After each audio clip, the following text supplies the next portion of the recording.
Hello जमनाई, welcome to Guruma Hindi tarot. और ये रीडिंग है वीकली लव रीडिंग। सो इस रीडिंग में मैं देखने की कोशिश करूंगी कि इस वीक में आपकी लाइफ में क्या होने वाला है, लव लाइफ में क्या होने वाला है, कौन से चेंजेस आने वाले हैं और आप क्या एक्सपेक्ट कर सकते हैं लव में। तो चलिए आगे बढ़ते हैं और देखते हैं क्या मैसेजेस है आपके लिए।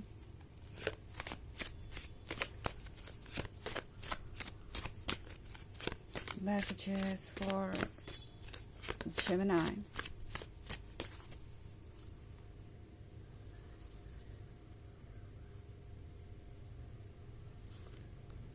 The Holy King, the World Tree,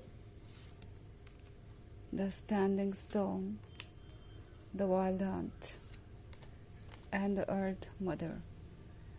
Okay. So, हमारे पास है the standing stone. I think कुछ बैलेंस होने का वक्त आ गया है और ये जो कुछ भी है ये सरप्राइज की तरह आपकी लाइफ में आएगा, क्योंकि ये स्टैंडिंग स्टोन के बाद फिर वाइल्ड हंट का कार्ड है और बीच में है the earth mother. So probably ये पर्सन कुछ डिसाइड करने वाला है बहुत जल्दी, बिकॉज इस पर्सन को लगता है कि इन्होंने जस्टिस नहीं किया है इस रिलेशनशिप में। कहीं ना कहीं ये पर्सन जानता है कि उन्हें अटेंटिव होना चाहिए था, आपकी प्रॉब्लम्स को सुनना चाहिए था, ध्यान रखना चाहिए था आपका, एंड इस रिलेशनशिप को सीरियसली लेना चाहिए था। बट आई थिंक ये कहीं ना कहीं भटक गए। ये एक्चुअली बहुत ज़्यादा परेशान है इस पॉइंट पे, बिकॉज इन्हें समझ नहीं आ रहा कि ये करे तो क्या करे। ये कंसाइंस के बारे में है। ओके, इनका कंसाइंस इन्हें चैन से जीने नहीं दे रहा। इनका कंसाइंस इन्हें बार बार याद दिला रहा है कि इनसे क्या गलती हुई है और उन्होंने आपको कितना हर्ट किया है। इनफैक्ट द होली किंग के साथ आजकल ये पर्सन काफ़ी ज़्यादा अकेला है। अकेलेपन में ये किसी का साथ ढूंढ रहे हैं, पर कोई दूर दूर तक नहीं है। द होली किंग के साथ ये पर्सन काफ़ी कोल्ड सा महसूस कर रहा है, जैसे कि लाइफ में कोई स्पार्क ही ना हो, कोई वार्मथ ही ना हो, कोई होप ही ना हो। सो इस पर्सन ने ये नहीं सोचा था कि उनके एक्शन से उन्हें ही इतना फ़र्क पड़ जाएगा, वही इतना लोनलीनेस फील करेंगे, वही इतने ज़्यादा हेल्पलेस हो जाएंगे। इस पर्सन को लगा था कि चाहे वो आपको जैसे भी ट्रीट करें, आप इस रिलेशनशिप में रहेंगे और वो आपको लूज़ नहीं कर सकते। और अगर वो आपसे दूर चले भी गए तो उनके पास हमेशा एक रास्ता रहेगा वापस आने का, बिकॉज आप उनका इंतज़ार करते रहेंगे। बट अब इस पर्सन के दिमाग में ये सवाल है कि अगर वो वापस आते हैं तो क्या आप उन्हें कभी एक्सेप्ट करेंगे, या आप उन्हें कभी माफ़ करेंगे जो उन्होंने किया उसके लिए। द वर्ल्ड ट्री के साथ ये पर्सन ऐसा महसूस कर रहा है जैसे कि ये फेज़ ज़रूरी था। ओके, ये जो कुछ भी हुआ ये बहुत इम्पॉर्टेंट था, क्योंकि इस डार्कनेस से पहले नई सुबह नहीं आती। तो ये सुबह एक तरह की अवेकेनिंग के बारे में है, ये है एक रियलाइजेशन के बारे में। तो ये पर्सन ये रियलाइज़ कर रहा है कि उनसे क्या मिस्टेक्स हुई हैं, आप उनके लिए कितने इम्पॉर्टेंट हैं, ये रिलेशनशिप कितना इम्पॉर्टेंट है और उन्हें कितना एफर्ट करना चाहिए। द वर्ल्ड थ्री बात कर रहा है कंप्लीटेड वर्ल्ड की, और फ़िलहाल इस पर्सन को लगता है कि अगर उन्हें आप मिल जाएं तो उनका वर्ल्ड भी कंप्लीट ही है, उन्हें किसी चीज़ के बारे में सोचने की ज़रूरत नहीं। तो अब लगता है कि ये पर्सन अपने कुछ लेसन सीख गया है। इनफैक्ट बैलेंस यही बता रहा है कि शायद ये पर्सन पहले से ज़्यादा मैच्योर हो चुका है, अपने कार्मिक लेसन इन्हें मिल चुके हैं, और इन लेसन्स को सीखने के बाद अब ये पर्सन एक बेहतर इंसान बन गया है और आपको भी बेहतर ढंग से समझ पा रहा है। तो द अर्थ मदर को अगर आप देखें तो ये जो लेडी है वो बर्थ देने वाली है किसी चाइल्ड को। सो ये एक नई लाइफ, नई शुरुआत के बारे में मैसेज है।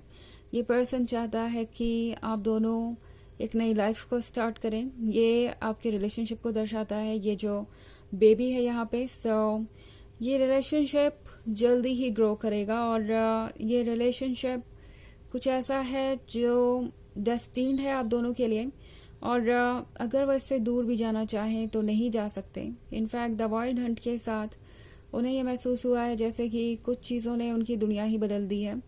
कुछ चीज़ें ऐसी हैं जो बस वो फील कर सकते हैं, एक्सप्रेस नहीं कर सकते। और इस वक्त इन्हें लग रहा है कि इनकी नींद जैसे टूटी हो और सारा पर्सपेक्टिव ही बदल गया हो अपने तरफ, दूसरों की तरफ, लाइफ की तरफ, रिलेशनशिप की तरफ। एंड दिस पर्सन को लगता है कि ये चेंज उनके लाइफ में बेवजह ही नहीं आया है। यहाँ पे ज़रूरत है उन्हें कुछ समझने की और इस सिचुएशन को कंट्रोल करने की, क्योंकि वो यहाँ आसानी से नहीं पहुँचे। ओके, हालांकि ये एक जर्नल रीडिंग है तो ये सबसे रेजोनेट नहीं करेगी। एनर्जी रिवर्स हो सकती है अगर आप क्रॉस वॉचर हैं। इसके अलावा अगर आप पिछले वीक की रीडिंग देखना चाहें या ईयरली रीडिंग देखना चाहें तो उसका लिंक आपको डिस्क्रिप्शन बॉक्स में मिल जाएगा हमेशा की तरह। तो चलिए आगे बढ़ते हैं और देखते हैं और क्या मैसेजेस है आपके लिए।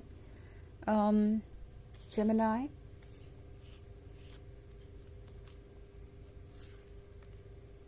Eight of Chalices, Nine of Chalices, Knight of Wands, Ten of Pentacles, and Ten of Wands. Okay. So हमारे पास है Nine of Chalices. Nine of Chalices show करता है डिज़ायर्स को, ड्रीम्स को, वो सब कुछ जो अपने लाइफ में मैनिफेस्ट करना चाहते हैं। और ये पर्सन इस वक्त महसूस कर रहा है कि वो आपके साथ ये कनेक्शन मैनिफेस्ट करना चाहते हैं और इससे इम्पोर्टेंट कुछ भी नहीं। एट ऑफ चैलिसेस के साथ ऐसा लगता है कि इस पर्सन को ये भी रियलाइज़ हो रहा है कि उन्होंने बहुत सारी चीज़ों को इग्नोर किया है। टेन ऑफ कप्स परफेक्ट हो सकता था, आप दोनों साथ हो सकते थे, बट शायद उनसे कहीं गलती हो गई और वो आपके एफर्ट्स को देख नहीं पाए। आपने उन्हें एक्चुअली एट ऑफ कप्स दिए थे और उनका ये कंप्लेन करना कि इस रिलेशनशिप में ऑब्स्टेकल्स है, ये कंटिन्यू नहीं हो सकता, वो गलत था, क्योंकि आपने इसके लिए बहुत एफर्ट किया। ऑल्सो नाइट ऑफ वॉन्ड्स का कार्य है यहाँ पे। सो ये पर्सन जानता है कि आप ज़्यादा देर इंतज़ार नहीं करने वाले, आप ऑब्वियसली पहले से बेहतर नज़र आ रहे हैं। ये पर्सन आपको वॉच कर रहा है और उन्हें लग रहा है कि आपको जैसे आपका कॉन्फिडेंस वापस मिल गया है, आपको जैसे काफ़ी सुकून मिला है जो कुछ भी हुआ उसके बाद। ये पर्सन एक अनबैलेंस्ड रिलेशनशिप क्रिएट कर रहा था जिसमें शायद आप इग्नोर्ड महसूस कर रहे थे और उनसे दूर होना एक्चुअली शुरुआत में बहुत पेनफुल था, लेकिन बाद में ये आपकी मदद कर रहा है अपने वर्थ को जानने में और आप एक्चुअली ग्रो कर रहे हैं इस पीस में। तो अब इन्हें लग रहा है जैसे कि टेन ऑफ पेंटिकल्स उन्हें मिल सकता है, अगर वो चाहें तो कोई ना कोई कमिटमेंट वो कर सकते हैं, कुछ स्पेशल हो सकता है। But at the same time ये पर्सन इस बात से भी डरा हुआ है कि आगे क्या होने वाला है, क्योंकि टेन ऑफ वॉन्ड्स का कार्ड है। तो इस पर्सन को लगता है जैसे कि कमिटमेंट का मतलब होगा बहुत ज़्यादा बर्डन्स, एंड इनफैक्ट ये पर्सन अभी नेक्स्ट स्टेज के ही बारे में सोच रहा है कि अगर वो आगे बढ़ने का फैसला लेते हैं, आपके क्लोज आना चाहे, तो उन्हें अभी बहुत सारी चीज़ों का सामना करना पड़ेगा, बहुत सारी चीज़ों पे वर्क करना पड़ेगा। तो वो इस बारे में सोच रहे हैं।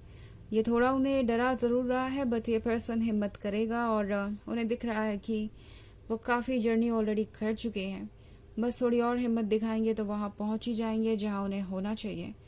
तो इसलिए ये पर्सन इस पे गिव अप नहीं करने वाला और उन्हें लगता है कि अब उन्हें कमिटमेंट के बारे में सोचना चाहिए, इस टेन ऑफ पेंटिकल्स के बारे में सोचना चाहिए।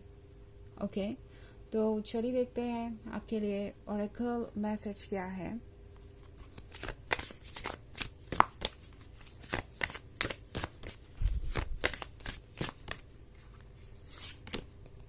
Wild winds. तो वाइल्ड विंड्स आपसे कह रही हैं कि सिचुएशन आसान नहीं है, ओके, जिसमें आप हैं वो टफ है और ये क्लियरली दिखाई दे रहा है। अभी आपको लगेगा कि ये सब आपके कंट्रोल से बाहर है, जैसे कि आप किसी स्टॉर्म के बाहर हो, आप कुछ भी ऐसा नहीं कर पा रहे जिससे आप खुद को प्रोटेक्ट कर पाएँ, खुद को सेव कर पाएँ, और ये चीज़ें आपको हर्ट कर रही हैं। बट देन अगेन ये तूफान भी गुजर जाएगा और फिर सब कुछ शांत हो जाएगा और बेटर क्लैरिटी के साथ आप सब कुछ देख पाएंगे। ये तूफान एक्चुअली आपके आसपास के क्लटर को क्लियर करने के लिए आया है, आसपास की चीज़ों को आपकी लाइफ से रिमूव करने के लिए आया है, ताकि आप अपने ऊपर फोकस कर सकें और देख सकें कि एग्जैक्टली आपके लिए क्या मैटर करता है। ओके, सो पेशेंस रखना ज़रूरी है इस वक्त। तो ये थी रीडिंग इस वीक की। आई होप आपको अच्छी लगी होगी। Thanks for watching. Till next video, bye.